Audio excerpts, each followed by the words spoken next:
Shalom and welcome to Ohale Avotenu, Parshat Vayeshev. This week's commentary will be based on an interesting concept that I find in this passage. Please remember that this is commentary only. Do yourself the favor, read his word for yourself. Let it speak for itself. My commentary is only commentary, and when I'm citing things, unless I pull the passage up directly, then consider me to be paraphrasing rather than using direct quotes. So, one of the most fascinating questions asked in Scripture, I find in the New Testament actually, where Pilate is asking, what is truth? And it's a very interesting question. Obviously, the Hebrew word for truth is the word emet, right? Emet is made up of three Hebrew letters, Aleph, Mem, and Tav. Aleph being the first letter in the Hebrew alphabet, Tav being the last, and the Mem is in the middle. And what's interesting about this is we have this concept in American law about, telling the truth, the whole truth, and nothing but the truth. So you're not leaving the beginning, the middle, or the ending out, but you're also not adding anything else in.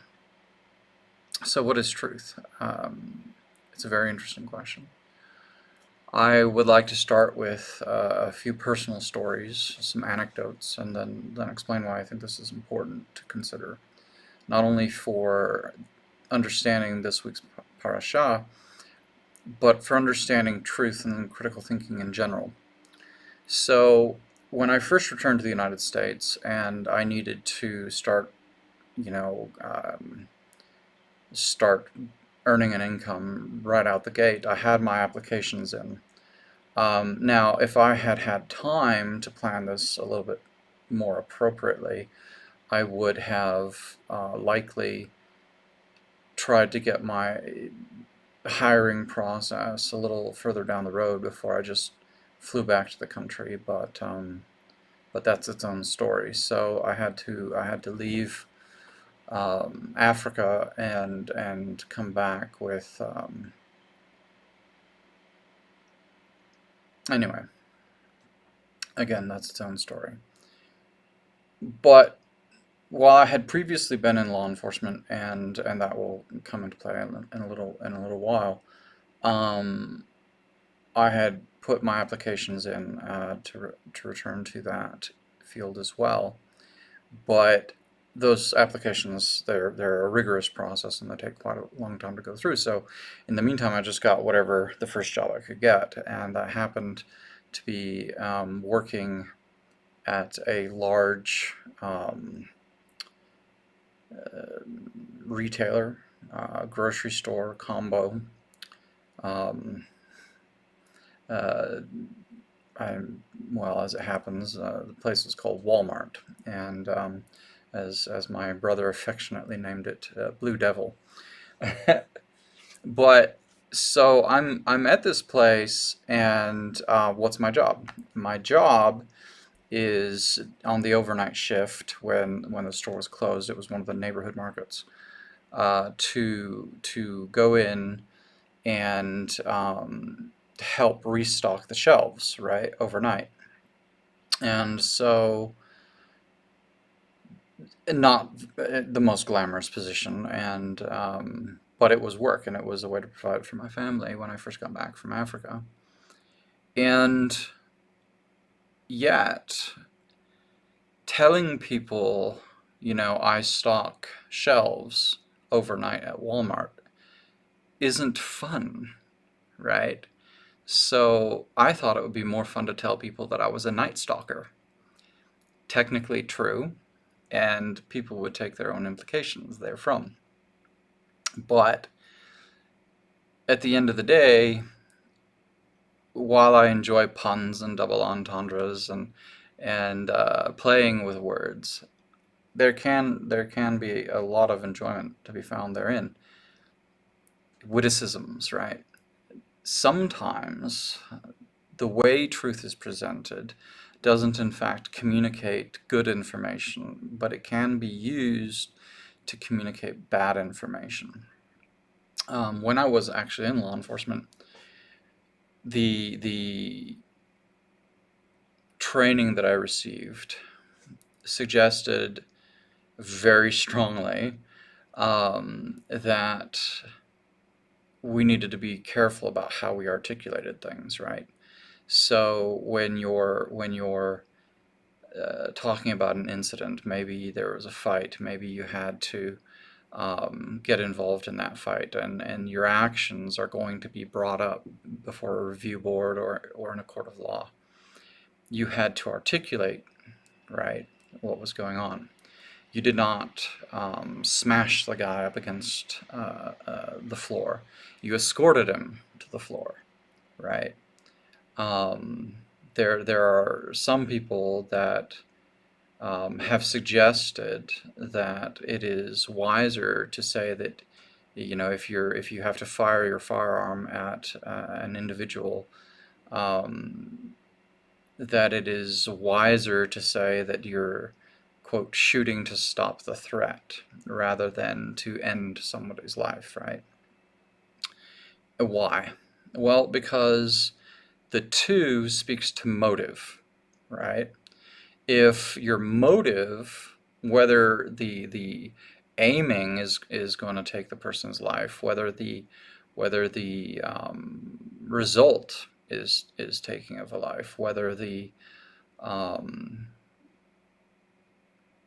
outcome is the same, your motive is not to end somebody's life. You're not out there looking for lives to end. Your motive is to stop the threat. So articulation is about communicating the relevant facts. Now, can this be used to ill purpose? Of course, of course. People will articulate things in a manner that is meant to hide communication. A wonderful quote. Uh, those who do not read the newspaper are uninformed, and those who do are misinformed. So, well, I mean, if you live in this country, you've probably seen the late night commercials or, well, these days adverts on the internet or wherever that is marketing some drug to you, some sort of pharmaceutical. And on the one hand, they'll show video of happy people with, pleasant, bouncy music and, maybe playing with the grandkids or out with friends, having drinks, whatever the case may be. So the life one could all hope to have. And quietly, they'll be telling you about, well, don't take this if you're allergic to it. Well, okay, it's a brand new product. How am I going to know if I'm allergic to it? And, that's never, answered. But they'll tell you all the side effects, including death. And then they'll end off with, well, but we think the benefits outweigh the risks. Now, what you're meant to take away from that is, the benefit to you is so impactful to your life. You're going to be out there living your best life. You're going to be out there with your friends, with your grandkids, celebrating. It's going to be happy. It's going to be joyful.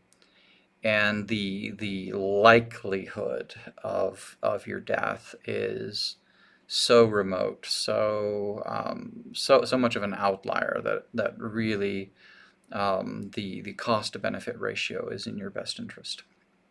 But what if they're saying that the benefit, we believe the benefits outweigh the risks?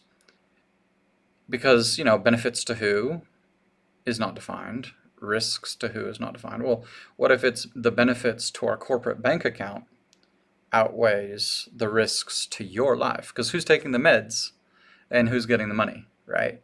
Now, obviously, one might decry that as merely a cynical perspective, a cynical way of looking at things. But there is a certain amount of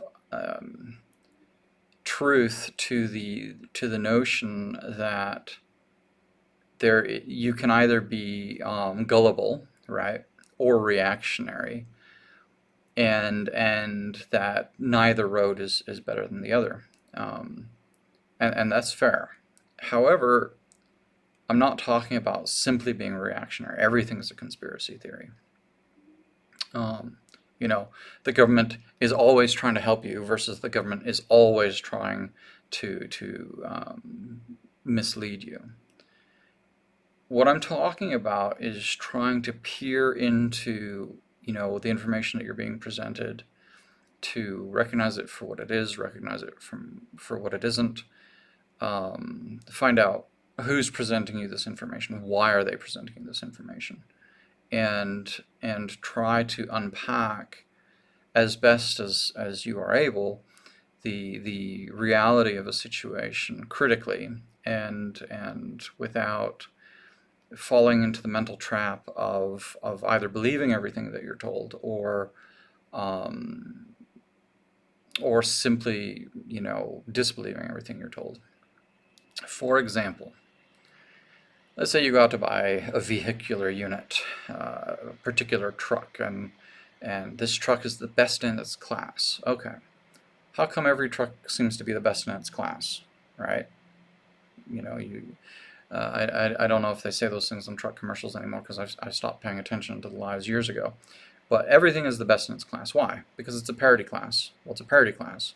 Well, a parity class is that everything in parity means same, is on the same class. So it's a great big nothing burger of a statement, right? You are the best in your class. As you, whatever your name is, let's say John Q. Smith. John Q. Smith is the best in his class.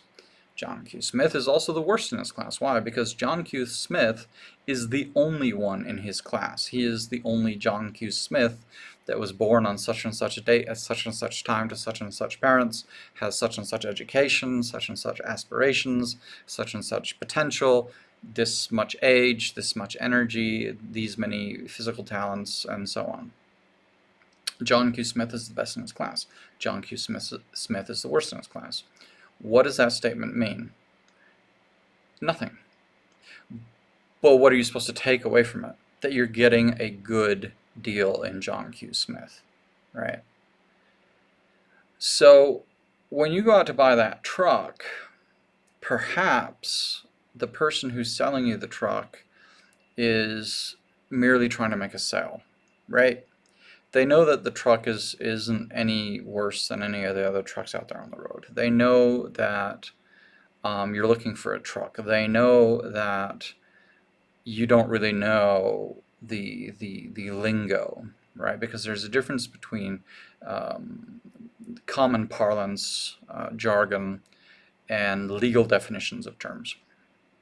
So they can use these terms and not be liable for false marketing, false advertising, and they will have told you something that is technically true, but are they giving you the information that you need to make an informed decision, or are they giving you the information that they think will be effective in getting you to make the decision they want you to make? Now, perhaps they believe it's in your best interest to get this truck, right? They may, you know. There are people, parents do this, not all parents, but many parents do this. They won't tell their child the information that they need to make an informed decision about things in life. They'll tell the child what they think they need to hear to do what is necessary to be done. And they call it a white lie. Well, the difficulty is you're not teaching people to think critically. It's expedient, perhaps, and perhaps you really are doing this in the best interest, because you care about your child. You want them to get to the right, right action, right decision as quickly as possible. So you're thinking, okay, it's expedient if I get them to do this right now. There's a certain amount of non-malicious intentionality there. However, you also have people that use this to nefarious intent. They know that certain facts will not serve their purpose. They know that certain things will not advance their cause, so they will particularly hide information that is counter-narrative. That's malicious intent. There are so intent has a role to play. Fundamentally, I don't like being lied to, right? If I go to get information about a truck, I don't want the jargon. I don't want the information that's going to tell me what you think I need to hear for you to get the sale. And the moment you do that to me, the moment you tell me a whole bunch of nothing burger information to get me to do what you want, I automatically lose trust for you. Especially when the idea is as a ploy, or the technique is used as a ploy specifically to get me to trust you, right? When you're talking about American quality or good old-fashioned values or whatever, like, what does that mean? Define that, right? You're using statements that are meant to evoke a certain reaction out of me, for positive or for negative, but you're not giving me anything that I can quantify. And why would you be doing that if you really are trying to communicate real value, real worth? So there are situations in life where, like telling people you're a night stalker when you stock the shelves at Walmart, where it's harmless. You're like, haha, yeah, it's a big joke. There are other instances where partial information can lead to bad assumptions. It can lead to wrong action.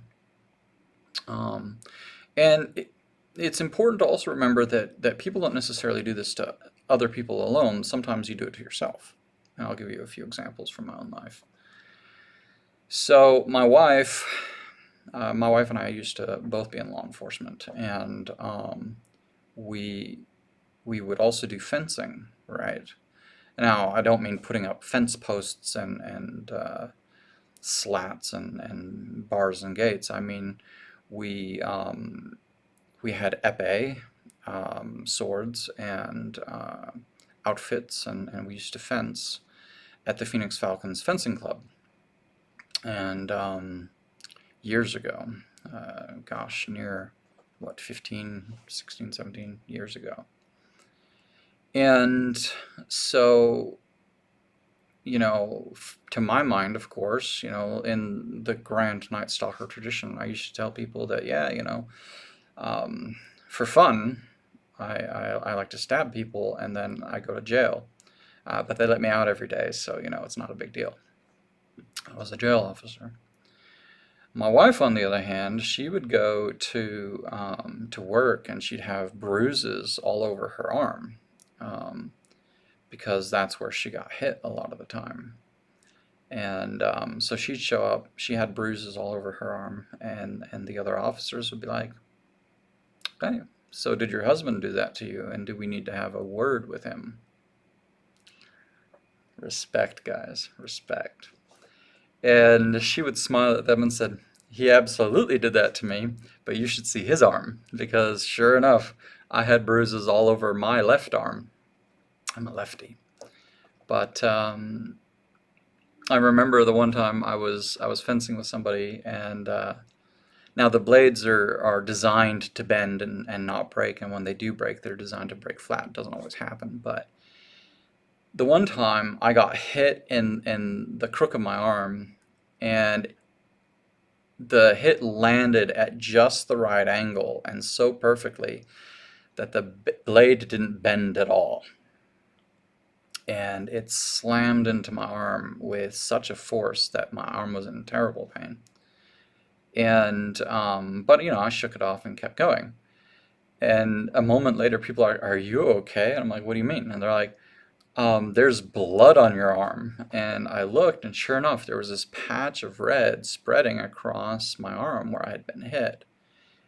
And what was amazing about it was the uniform itself was completely unscathed, completely undamaged. But the force of impact had been so hard that the skin underneath the uniform split open. Not massively, but enough that it was bleeding, and bleeding enough that it was visible to people on the sidelines. Anyway, so the bruises were enthusiastic. They were good enough for people to want to know what was really going on in our house. Um, so, a partial picture, right? Partial information, and people were asking questions. And hey, fair enough. They asked the questions, and we were able to tell people what was going on. Another example, probably one of the most bizarrely counterintuitive things that ever happened to me in terms of Occam's razor. The idea of the well, I'll just tell you the story. So one night I was walking security for my discipleship training school, and um, the night was cold, very very bitter cold, and I didn't have a good winter jacket, and I didn't have a watch to keep track of time. So so I asked one of the guys at the discipleship school if I could borrow his jacket. He let me borrow his jacket. And I asked this other guy, "Can I borrow your watch?" And he let me borrow his watch. Nice watch, beautiful, looked expensive. And as I'm walking along, doing the rounds by myself, I pull this watch out, check the time. Cool. All right, got a few hours to go. And I keep walking, keep walking, keep walking. It was cold and dark and boring and all of the above. So I didn't have much else to do but, check the watch from time to time. And so I reach in the pocket and I pull out the watch, and this thing's smashed, right? Completely smashed. And I am freaked out, right? Like, I didn't do anything to this watch, okay? I didn't I didn't lean against anything. I didn't fall. I didn't bump anything, right? I certainly didn't take the watch out and bash it over a rock. But this watch is smashed. I looked at the watch not an hour ago, 2 hours ago, whatever it was, and it was fine. And now I'm holding a smashed watch in my hand. And how do you explain that to somebody, right? How do you explain, "Hey man, your watch broke all by itself. Sorry." I mean, what's the dude gonna think, right? You know, what did you do? I didn't do anything. I didn't do anything. It just smashed. It just broke. And so I'm sitting there and I'm freaked out, right? Because I know I didn't do anything. And so I'm talking to God, and my God, why? Why would this happen to me? I didn't do anything to this guy's watch. If I tell him the truth, he's going to be sure I'm lying. If I try and tell him what he wants to hear, well, it will be a lie. So I guess I'm going to have to leave this discipleship school. I'm going to have to go get a job. I'm going to have to earn up some money, replace this guy's watch. And I'm upset. I'm freaked out. I'm feeling horrible, like the universe has conspired against me. And I say universe, but I was wondering what God was doing to this poor little innocent man who truly had done nothing nefarious to this man's watch. So, on the one hand, there's no way this guy's going to believe my story, right? Your watch broke itself, man. That's crazy. Man, everybody knows that's crazy. I mean, come on, who would believe that? Really? Hey, man, your watch broke itself. Yeah, sure, okay. I'm not talking about small crack. I'm talking the face was smashed, comprehensively smashed, right? Yeah, sure, just happened by itself. So I know he's not going to believe me. And I'm just sitting there like, God, what in the world? Right? What in the world? So I know he's going to assume I'm lying and that I broke the watch, and I just don't want to own up. And I also know that that somehow God has allowed this terrible thing to come upon me. keep walking. And I'm agonizing over this for hours, really actually freaked out. And a few hours later, I checked the watch again, and it's fine. Nothing wrong with the watch. So my brain said, really? So while I'm holding the unsmashed watch, I reach my hand back in the pocket, feel another watch. I pull it out, and there's a smashed watch. Turns out the guy who lent me the jacket also had a watch. Looked very similar and came pre-smashed in the jacket. So, I got done with my rounds, and as I'm giving everybody their stuff back, I asked him, he's like, oh yeah, that thing's been smashed for ages. I'm like, okay. So, in fact, my partial picture not only, I totally, totally, totally got, I was there for the whole event, and I walked away with the wrong idea of what happened from the evidence, right? Until I gathered more evidence and until I found out what was really going on. And the reason why this is important is people will tell you things that give you a partial picture, and sometimes they'll do this with intent.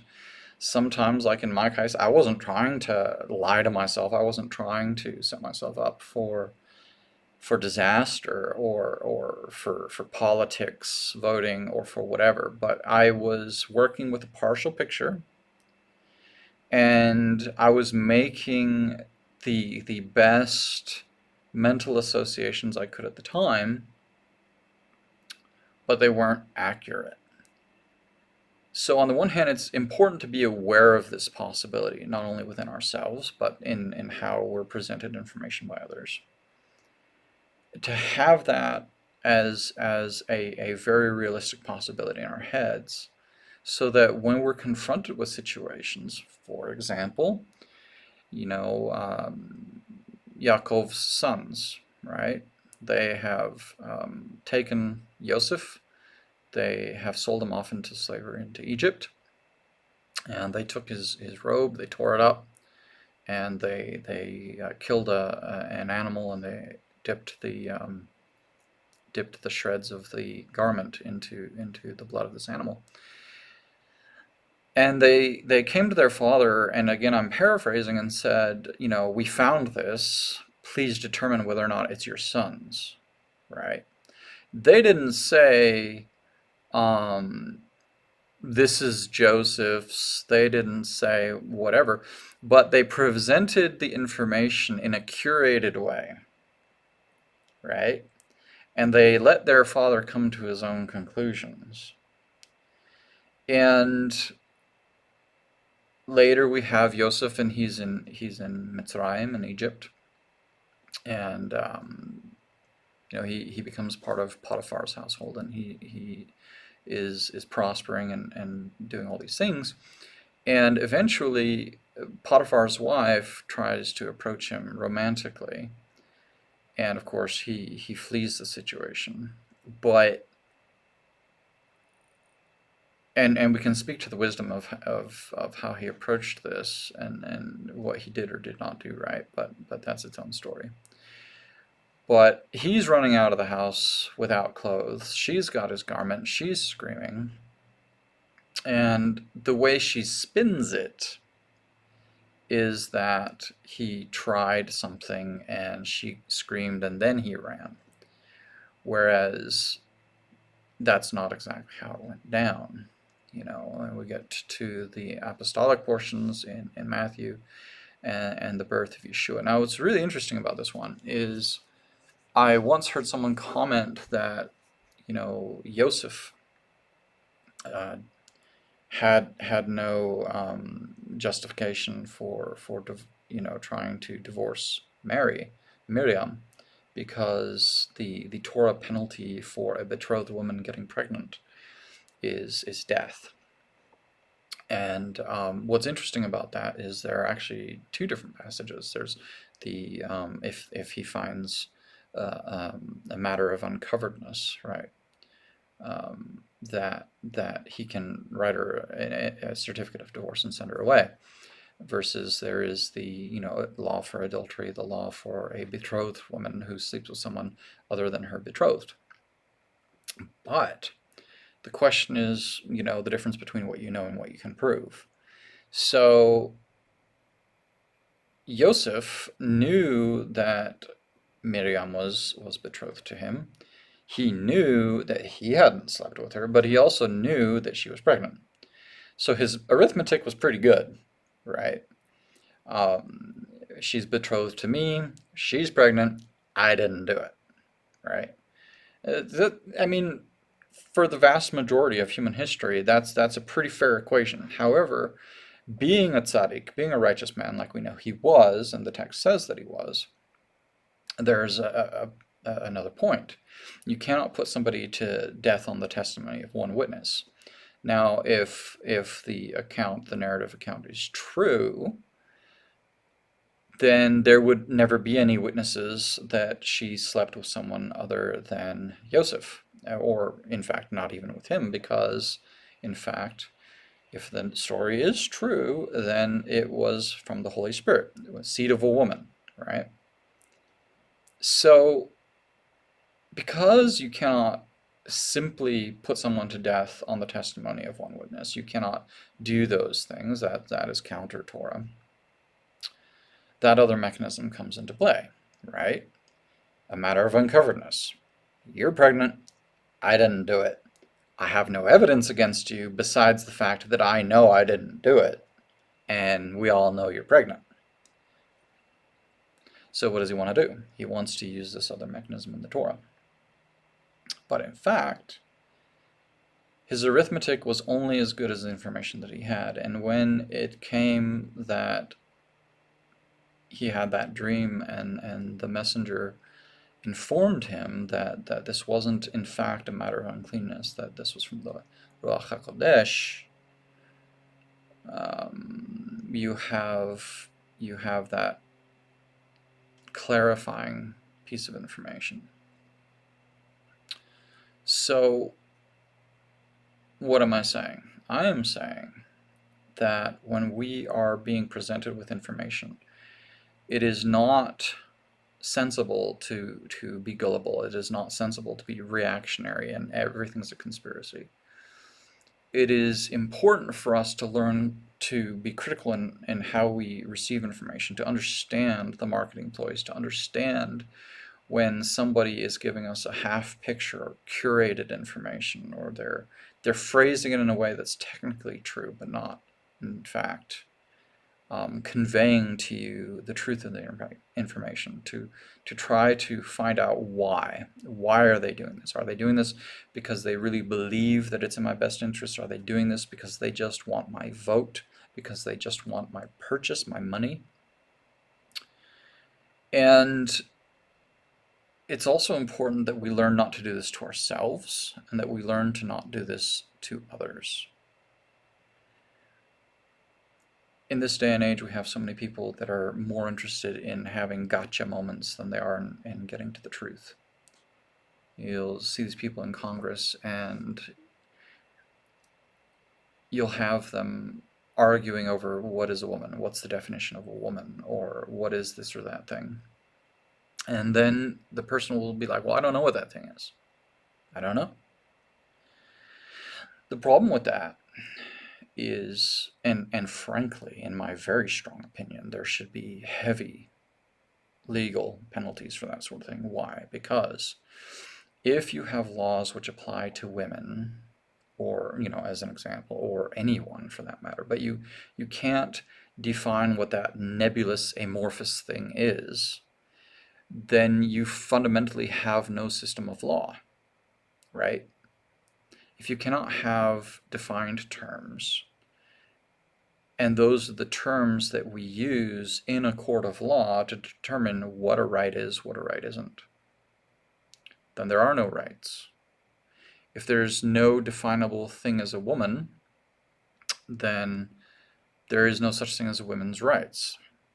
There's no such thing as a woman's right to choose, which is where a lot of leftist um, argumentation turns into a self eating. It becomes a question of autophagy, right? It eats itself. It destroys itself.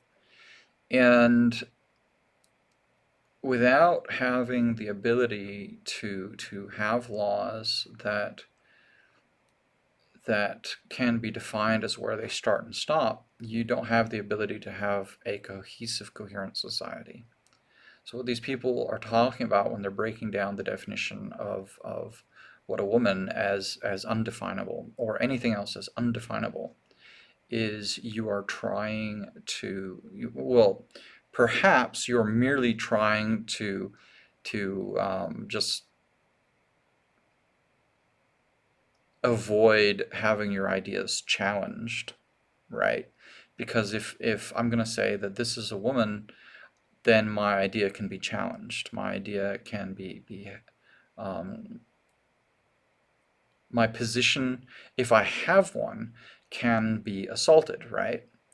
But if I have no position, then where will my enemies take aim? So that's probably the idea. There's this idea that I'm just going to be slick enough to avoid having my ideas repudiated by not allowing anyone to pin them down. The problem is you can't actually function that way long term, right? Because then if nothing is defined, then there's no agreement, there's no social contract, there's no rights for anyone, and that's just going to lead to a breakdown of everything. So when we're approaching truth, what is truth?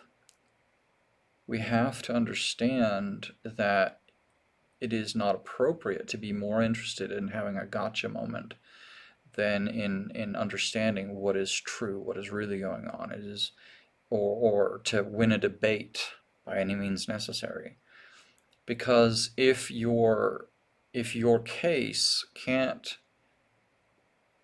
be validated as being objectively good based off of the facts, based off of the truth, so that you have to spin the truth, that you have to lie, that you have to conceal some of the data, some of the information, in order to convince everybody else that it's as true as, or as important, or as good, or as necessary as you need them to believe, then perhaps you need to reevaluate whether or not your gap between where you're at and where objective reality at is the problem of objective reality or the problem of you, right? And if you're hiding the truth from others, or if you don't know how to ascertain whether somebody is hiding the truth from you, then you're not thinking critically.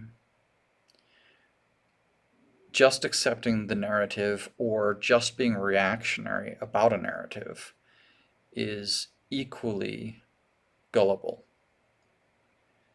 You need to be able to peel back the layers. You need to be able to examine whether or not the narrative you're being fed is accurate, or whether or not people are wanting you to jump to conclusions, right? You can make people jump to conclusions all the time. People do this, you know. Well, we all know that, Joseph, he's a successful dude. He's in the house with this woman. His story is that he wasn't up to anything, but we know. I mean, what do men and women get up to, right? I'm not saying it, not outright, but I am making heavy implications or associations that you are meant to put together and It's meant to make you feel like you're the clever one who has solved the puzzle. You know what's going on, right? Whether it's a conspiracy, whether it's the news, whether it's the politician, whether it's your pastor, whether it's whoever, your teacher, your parent, the guy on the internet. Don't fall into the trap of just believing what you're told. Don't fall into the trap of jumping to the logical conclusion based off of the curated information that somebody else gives you. Think critically. Learn how to unpack what you're really being told, what has quantifiable content, what has verifiable information, where that information starts and stops in terms of how much you can actually prove, whether you're dealing with assumed motives, whether you're dealing with jargon, whether you're dealing with doublespeak. Doublespeak is a really interesting topic, and if you've never looked into it, I highly recommend you actually do a little study, not to use it to subvert the truth when you're dealing with other people, but so that you understand the techniques that are often used against you. What is truth? The truth was Joseph's brothers sold him into slavery. He was not torn to shreds by a wild beast. The truth was Miriam was pregnant because of a promise made to Adam and Chava many, many years ago. And it wasn't because she slept with a Roman or whatever. The truth was Yosef ran to avoid becoming sexually impure with this woman. But the information that was presented could have very easily led people to draw other conclusions. So be very careful when people try to get you to rely on their version of events. They don't give you all the facts, or they imply that you should be able to draw connections and conclusions without actually having a provable link between those things. Yosef knew he could not put Miriam to death on the testimony of one witness alone, let alone the fact that Rome probably would have prohibited it at that time anyway. But there's a reason why the Almighty puts those provisions in His Word, because the calculus says, you're engaged to me, you are pregnant, I didn't do it. That's a pretty good equation, right? It's pretty airtight. Yet, what's the proof? And I mean, what's to stop a young man from, we're, seducing the young woman and saying, well, we're betrothed, we're going to get married anyway, I'll take care of you, baby. And then you sleep with her and then, she's pregnant. Well, I didn't do it. And you're a nasty piece of work that just wants to have your fun and then dump the woman. I mean, like no young man in the history of the world has ever done that, right? So there are reasons why the Almighty puts provisions into His Word that require a higher standard than just everybody knows. So, look deeper. Look past the surface of what you're presented. Ask yourself, who's presenting this and why? Oh, Joseph's brothers, the guys who hate the man, are presenting me this evidence of this thing. Small wonder to me that Yaakov was not so eager letting Benjamin ride off to Egypt with his brothers all those years later. Perhaps he also had his thoughts on whether or not the information that was presented to him was fully the full picture. Shabbat Shalom.